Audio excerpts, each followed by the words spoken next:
once again.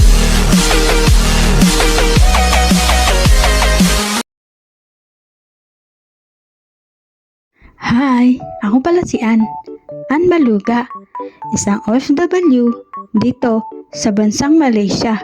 Tara, samahan niyo ko! Ayun na nga mga kabalugs, dahil maulan, hindi tayo makakapag-walking morning routine tayo ni Hershey. Naisip ko na maglinis na lang ako. Siyempre, bago maglinis, bubusitin ko yung mga pusa at mga aso dito. At ito na nga mga kabalug. Inumpisahan ko na nga ang pagiging kaplastikan ko dito sa trabaho na to. Shit! Mga kabalug, ang hirap magpaka-plastic. Sa bagay, kanya-kanya naman kung paano tayo magiging plastic, di ba? Dahil umagang-umaga pa lang, syempre wala kang magagawa. At ito na lang talaga ang ginawa ko mga kabalugs. Ang buting-tingin ditong mga cabinet dito sa kusina ng amo ko. Diba? At least, hindi tayo masasabihan na tamad.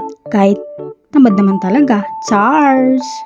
Kayo mga kabalugs, ganito din ba kayo? Pag nandito yung amo nyo, hindi nyo alam kung paano nyo iisipin kung anong pwede nyong gawin, kung anong pwede nyong makakuha para maglinis ko, no? Bagal-bagal talaga ako dyan. As in, ang bagal ko maglinis dyan. Dahil anong oras na? Shit, nandito pa sila. Di ako sanay, mga kabalo. Mas nasanay kasi ako dito sa bahay na to, na ako lang mag-isa at ang mga aso at pusa. Siyempre, dahil ito ang trabaho natin, tagalinis ng bahay, so panatiliin natin na malinis ang bahay nila. Diba? Kahit tamad tayo, Charles. Ayan na mga kabalugs. Time na yan. Hugasan ko na yung mga plato na yan. Diyos ko, ne. Masyado nang demanding yung mga amo ko dito. Dati di naman hinuhugasan yan. Ngayon, lahat demanding. Dapat lahat talaga malinis. Mukano. Dati naman, di naman ganyan to. Habang nag-uugas ako dyan mga kabalugs, tingin na akong tingin sa mga CCTV. O sa monitor na CCTV. Baka kasi bumaba.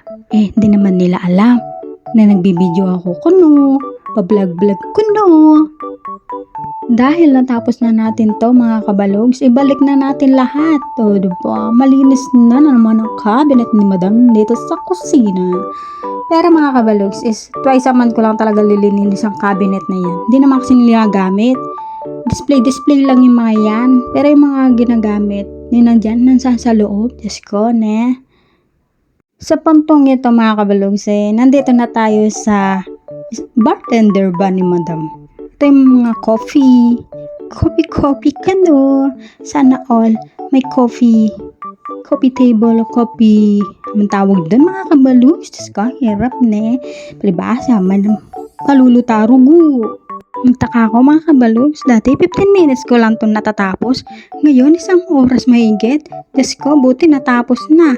Dahil dyan mga kabalugs, nasayang ko na naman ng mahigit na 3 minuto ng araw nyo. Thank you for watching. Bye-bye!